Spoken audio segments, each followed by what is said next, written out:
did not know that this year was going to be the most exciting Oscars ever.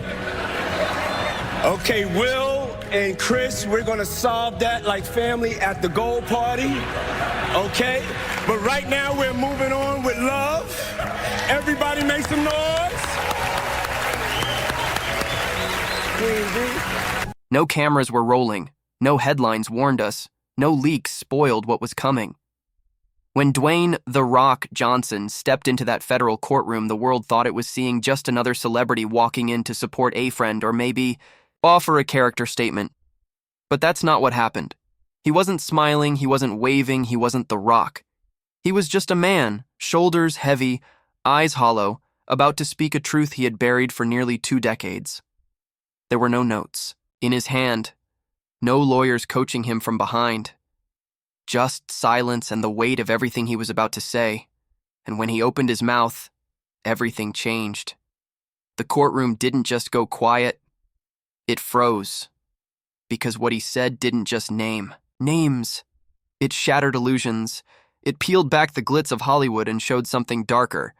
A system of control, silence, humiliation, and a man who was forced to choose between survival and integrity. This wasn't a performance. It wasn't a role. It was Dwayne Johnson testifying under oath that everything we thought we knew about fame was a lie. And the man pulling the strings, Sean Diddy Combs, but that was only the beginning. It started like any other day, in-court routine procedural. And already thick with tension, the media had been circling for weeks. Big names had already taken the stand. Monique, Denzel, Washington, Jamie Foxx.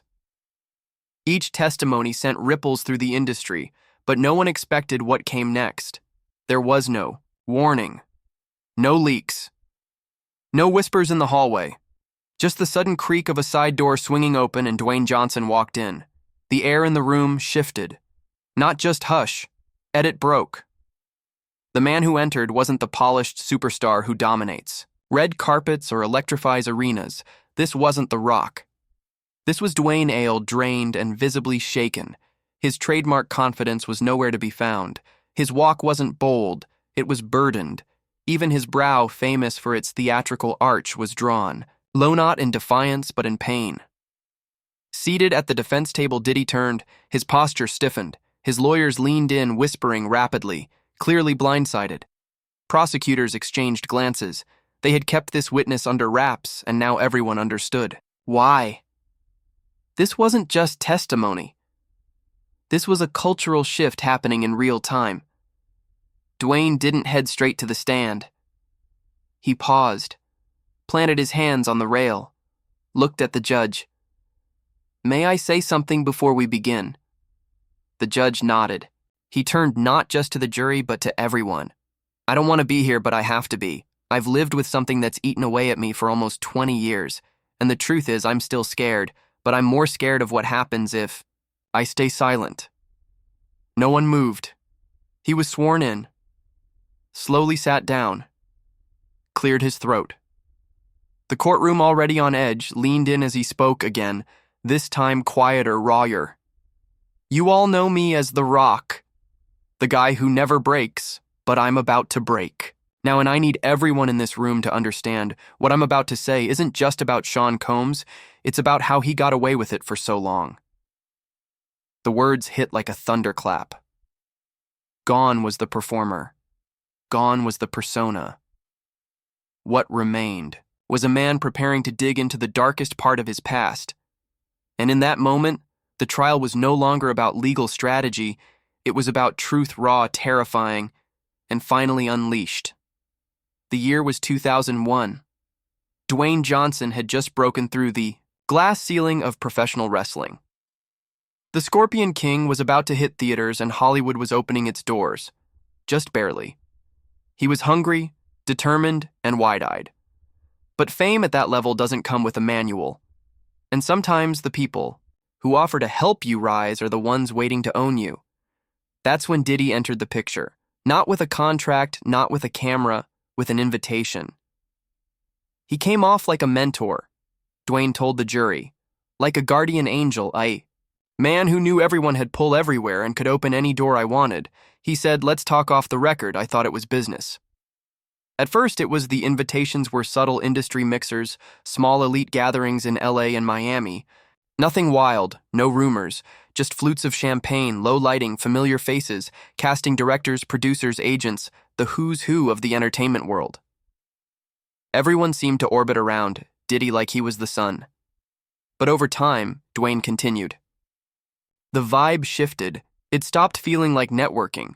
It started feeling like I was being watched, like every move was being measured. He recounted how Diddy began testing him with strange phrases, asking cryptic questions. Are you down for greatness, or would you bleed for it?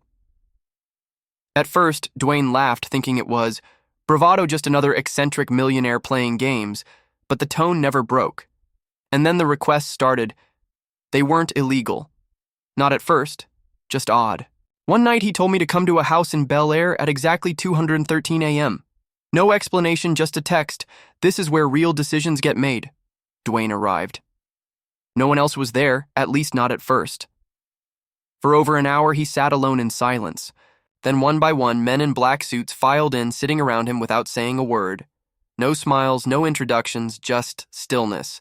It felt less like a party, more like a test. When Diddy finally entered, he dimmed the lights and played Air Recording's own voice repeating on a loop. Are you worthy?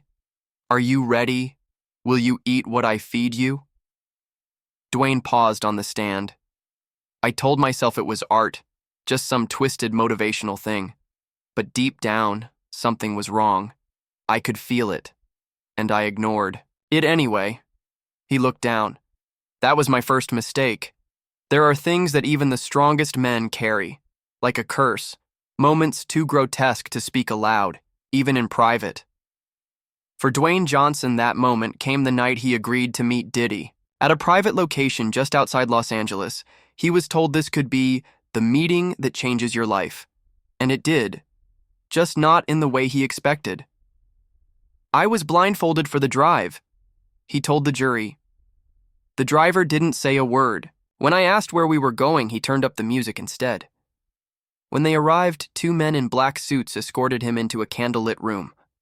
The walls were draped in black cloth. Lanterns glowed red at floor level, casting long shadows. A low table sat at the center, surrounded by 5 silent men in suits. At the head, calmly sipping from a crystal goblet, sat Diddy. He was laughing. They didn't say a word, Dwayne recalled, voice cracking. Then a man in a white robe brought out a tray. No announcement, no explanation, just a steel plate steaming on it.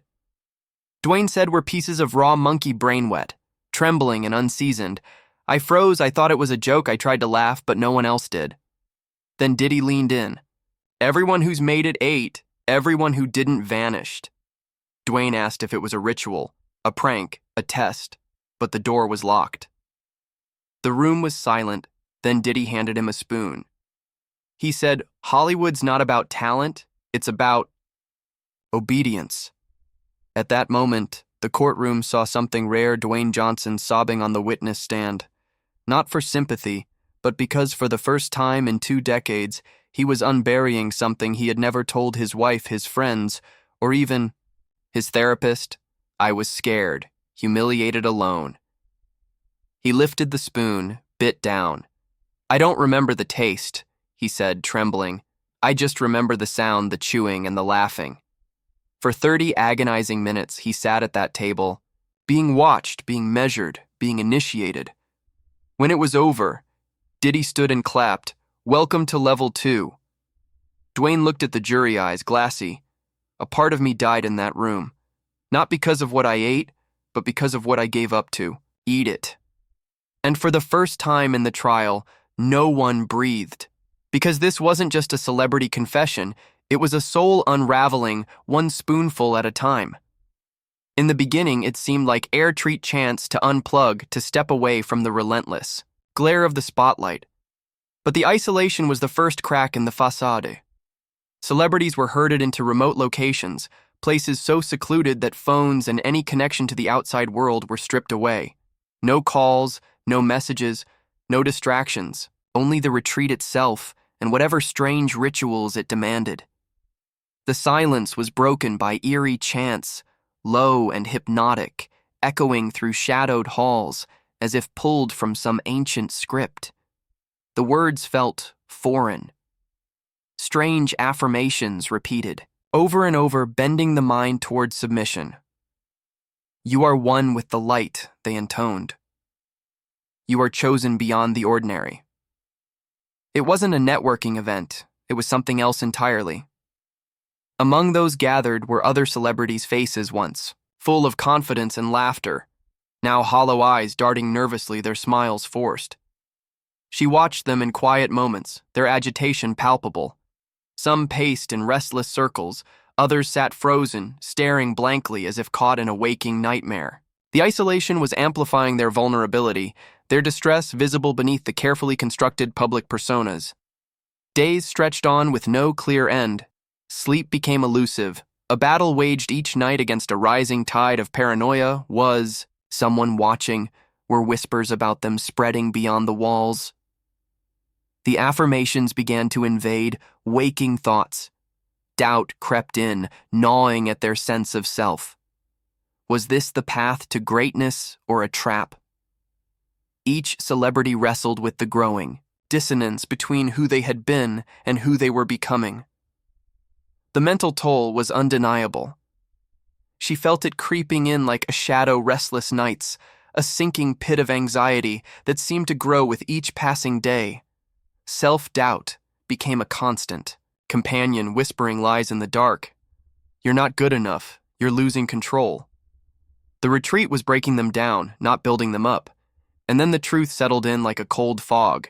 This was not networking, not mentorship, not the casual exchange of ideas or alliances. It was conditioning carefully calibrated, designed to strip away resistance, build the mind in a new image. They were being rewired, programmed to obey, to believe, to surrender their autonomy to a hidden agenda. The final chilling realization came as the daily rituals wrapped tighter around their minds. The isolation, the chants, the strange affirmations, they were not just distractions, but tools of control sculpting obedience beneath the surface. And once you obey, the rewards come fast, but with strings attached. The shift was almost immediate. After weeks in isolation, he returned to Hollywood and found doors opening with unnatural ease, big-budget scripts landed in his lap. Directors who once ignored him were suddenly eager for a meeting. Studio execs mentioned almost in passing that Diddy vouched for him. That one sentence carried weight more than talent, more than experience. In this circle, a recommendation like that wasn't casual. It was currency. It didn't matter whether he fit the role or not. Suddenly, he was being fast-tracked for projects that would have taken others years to break into. No auditions, no hustle, just a call, a signature, and a role. On the surface, it looked like he had finally made it, but underneath the glitter, something was off. In meetings, producers asked the same strange questions. You good with the circle? You down for the private thing this weekend? It was always vague, always coded. At first, he chalked it up to Hollywood eccentricity. But when he declined one of those private invites, no reason, just a polite no, everything changed. The silence was deafening. Within days, his name was removed from a project already in pre-production.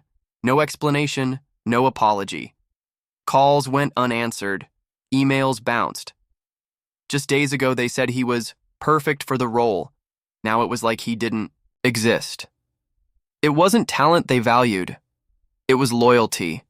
Unquestioning, unflinching, obedient loyalty. He wasn't the only one. He started noticing patterns. Other actors, too, had meteoric rises right after the retreat, roles, endorsements, talk show. Invites, then just as quickly they disappeared. Rumors swirled of breakdowns of rehab, of sudden disappearances from the spotlight, and the few who spoke out, their careers flatlined overnight. No press, no agents, just silence. He saw it clearly now. This wasn't a meritocracy, it was a machine, and the price of staying in the machine was submission. The rewards came, yes, but they were never free. Every opportunity had a string. Every endorsement came with expectation. One wrong move, one refusal, and the machine turned cold. It was silent control. Nothing written. Nothing said, just the quiet removal of privilege like a shadow passing over a once-lit stage. He looked around and realized how many others were trapped. Some were too deep into. Get out. Others didn't even see the cage. They thought the fame was theirs earned, but he had seen the strings, and once you see them, you can't unsee them. Still, he hadn't reached his breaking point. Not yet. But the moment that broke him came, at a party that wasn't a party at all. They called it a private screening, intimate, you're selective, just industry folks. The address was nestled deep in the Hollywood Hills behind winding roads and tall gates. Security was tighter than a movie premiere. Armed guards stood stone-faced at the entrance. Phones were confiscated without explanation. Dwayne hesitated, then handed his over.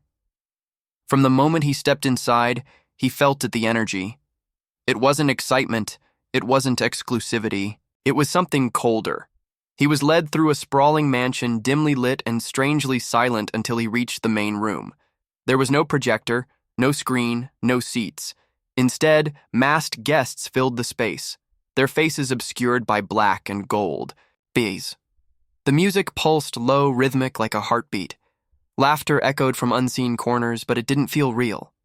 There was a strange choreography to it all, like everyone was playing a role waiting for some unspoken ritual to begin. Dwayne tried to blend in, keep calm, but as he moved through the room, the details disturbed him. The art on the walls, abstract at first glance, revealed darker themes up close. The glances exchanged between masked elite, knowing predatory whispers passed, in codes he didn't understand. Every so often, a curtain would shift and he'd catch glimpses of people being led upstairs. Then he saw Haim, a young actor barely in his 20s, slumped in the corner of a hallway. No mask, just tear-streaked cheeks, and trembling hands. Dwayne approached quietly. The kid looked up, eyes red and glassy. "They told me this is what it takes," he muttered.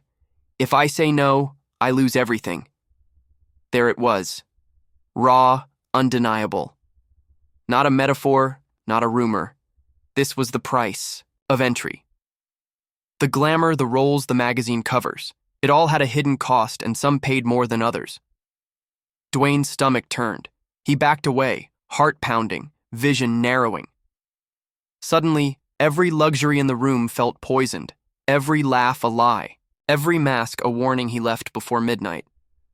Didn't say goodbye, didn't ask for his phone, just walked out into the dark away from the mansion, from the illusion. He didn't know how he got back to his car, didn't even care. All he knew was that something sacred had shattered. "That's when the glamour cracked," he would say later. "That night I stopped seeing stars. I started seeing cages." The drive home was silent. No music, no calls, just the sound of his own breathing and the weight of everything he'd ignored for too long.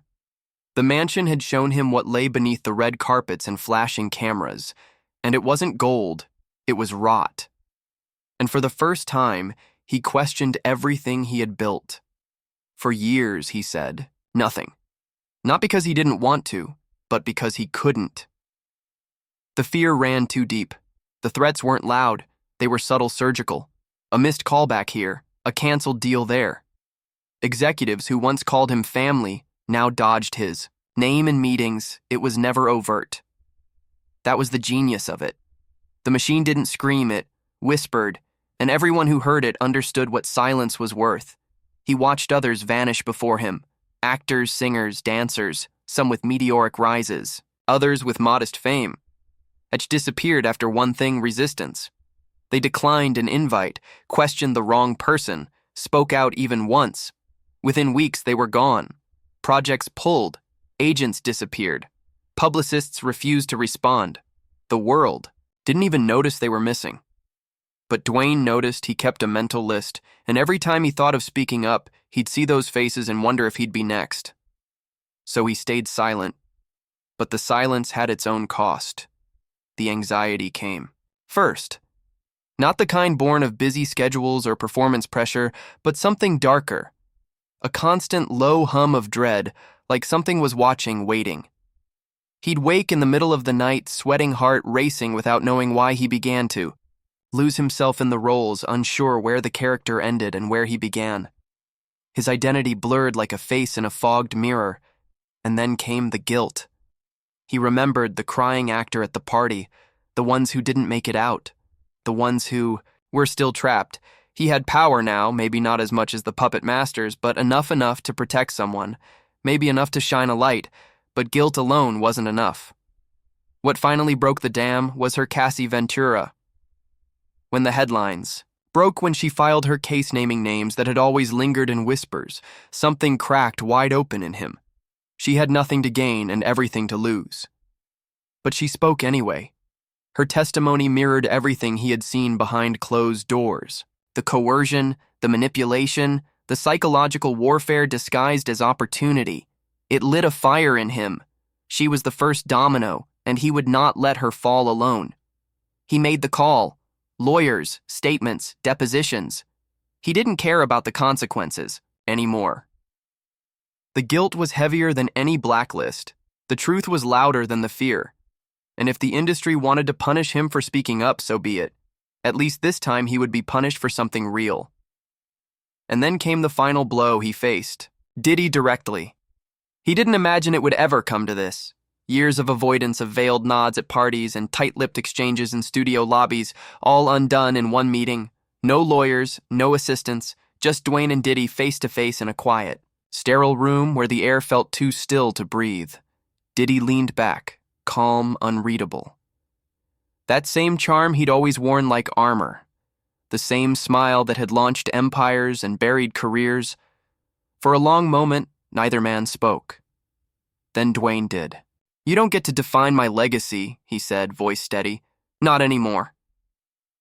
Diddy's face barely changed, but Dwayne saw it a flicker in the eyes. Something brittle beneath the bravado. The moment had power because it was real. No scripts, no cameras. Just truth. And behind that truth stood everything Dwayne had lost. He thought back to the beginning. The first time he compromised himself for a shot at a role. The first lie he told to protect someone more powerful. The nights he stared at the ceiling wondering who he'd become. It wasn't just his dignity he gave away. It was his self-worth piece by piece, smile by smile until he could barely recognize the man in the mirror. Hollywood had taught him how to stay silent. It punished those who spoke and praised those who played the game. It celebrated strength as long as it looked like submission, and it wasn't just one man, it was a system. A culture. One built on fear, secrets and silence, but the silence was killing them. Dwayne had seen too much, the young ones broken before they even bloomed. The veterans forced to choose between their conscience and their careers, and the whispered stories, always in back rooms, always prefaced by, "Don't tell anyone I said this." He was done with whispers. He looked Diddy dead in the eye. "You built your empire by making people believe they owed you, that if they didn't play your game, they'd never eat again. But that fear doesn't work on me anymore." It wasn't about revenge. It wasn't even about redemption. It was about breaking the pattern, about standing for something louder than fear. About reminding every silent witness watching from the sidelines that the rules could change. He didn't expect applause, didn't want it. He knew the cost of truth in a world like theirs. But he had already paid the price in peace. His youth, his identity, his peace. Now he was paying it on his own terms. He stood calm, centered. The decision made, as he walked out of that room, he didn't feel lighter, but he felt honest, for the first time in years. And when the press asked him what changed, why no, he looked into the camera and said the words that echoed far beyond Hollywood's hills, "The silence is over. We're not afraid anymore." He didn't walk away with applause. There was no grand ovation, no triumphant music score as he exited the machine. Just a quiet kind of freedom. The kind you earn, not because you win, but because you choose to stop losing yourself. Dwayne didn't see himself as a victim. Not anymore. He had been complicit, yes, silent when it mattered most, careful when he should have been bold. But he had changed. Not in an instant, not in some dramatic revelation, but through pain, doubt, and a relentless war inside his own soul. And in the end, he chose to stop surviving and start living. He left the system as something more powerful than a star. He left as a man who had reclaimed himself. In the quiet that followed his testimony, Hollywood trembled. There were murmurs in boardrooms, contracts were revisited, agents warned clients to lay low, while execs scrambled to scrub connections clean. But beneath all the panic, something deeper was shifting, something long overdue. Because when one person breaks the silence, others start to speak, and they did. Background players, forgotten. Assistants, backup. Dancers, even Alistair Sohn by one, they began telling their stories. Stories the industry had buried under gold-plated lies and glamorous distractions. Stories that revealed what had been hiding behind the curtain all along. Not power, but fear. Not opportunity, but obedience. Dwayne's voice wasn't just a confession, it was a signal. He knew the cost of telling the truth. He also knew the cost of staying silent. And now he stood on the other side of it, not unscathed, but unbroken. In interviews, when asked what he hoped to accomplish, he always gave the same answer. This isn't just about me, it's about everyone still trapped behind the curtain. Because there were still others, fresh-faced kids chasing dreams, desperate actors with no safety net, artists told to play nice or get replaced. They didn't have the luxury of legacy, they had bills, families, and silence held together by survival. For them, he spoke, not to burn the house down, but to open the windows and let the truth in, to remind the world that fame built on fear is not fame. It's bondage. And that no man, no matter how rich or respected, is above accountability. The lie of Hollywood power is breaking, and with each truth spoken, each mask removed, that lie loses its grip. In the end, Dwayne didn't want pity. He didn't even want praise. He just wanted the next generation to walk into a room and know they didn't have to trade their soul for a seat at the table. That's the real legacy. Because the silence is over, and truth is the only way forward.